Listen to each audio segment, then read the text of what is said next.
Life of Blessed Mary of the Passion. Hélène Marie-Philippine de Chapotin de Neuville was born into a noble Christian family.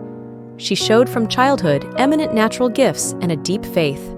During a retreat, she first experienced a call from God to a life of total consecration. The unforeseen death of her mother delayed its realization. During the benediction, I was totally overcome by the words, "I shall always love you more than you will ever love me." And then the sight of his beauty. I was now on fire with the love of God, a love totally sincere and without limit. I sought only for him. I would have counted no cost to please him. With the consent of the Bishop of Nantes, she entered the Poor Clares, whose ideal of the simplicity and poverty of St. Francis attracted her. My soul was still grieving over the memory of my beloved Poor Clares. Helen became familiar with Ignatian spirituality. Above all, she received a Eucharistic and Marian orientation. When I was given the name of Mary of the Passion, I was pierced through and through by this wondrous word, Exi. I wish to be of the small number of those who truly love Jesus crucified. Passion of Jesus, Passion of Mary, penetrate my heart. This was the first occasion of union with the Ancilla Domini. The gift she asked for and obtained on this day was love for Mary. I have spent my life in the shadow of Nazareth. Like Mary, she wished only to love Jesus, to serve him and to give him to the world. Mary of the Passion, who desired true charity, suffered bitterly. Even her faith was strongly put to the test. Moreover, her health had become more fragile.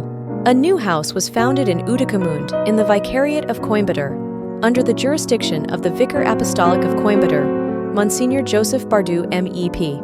Mary of the Passion, with 3 companions left for Rome to clarify their situation by personal contact.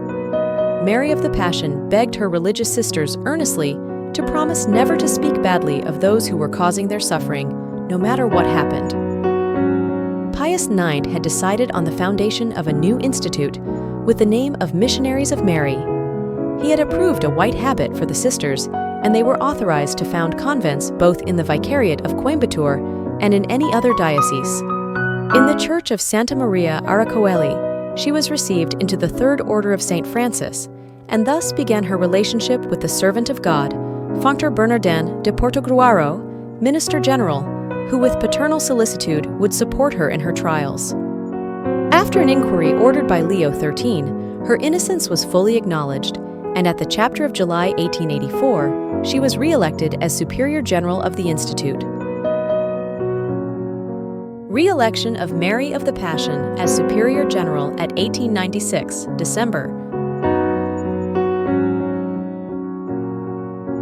Leo XIII, who, laying his hands on the head of Mary of the Passion, said to her companions, "I lay my hands upon her, that she may accomplish the work of God."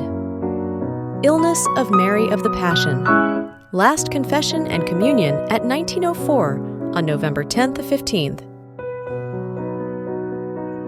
Worn out by the fatigue of incessant journeys and daily labor, Mary of the Passion, after a brief illness, died peacefully in San Remo on 15th of November 1904, leaving more than 2,000 religious and 86 houses scattered about the 4 continents.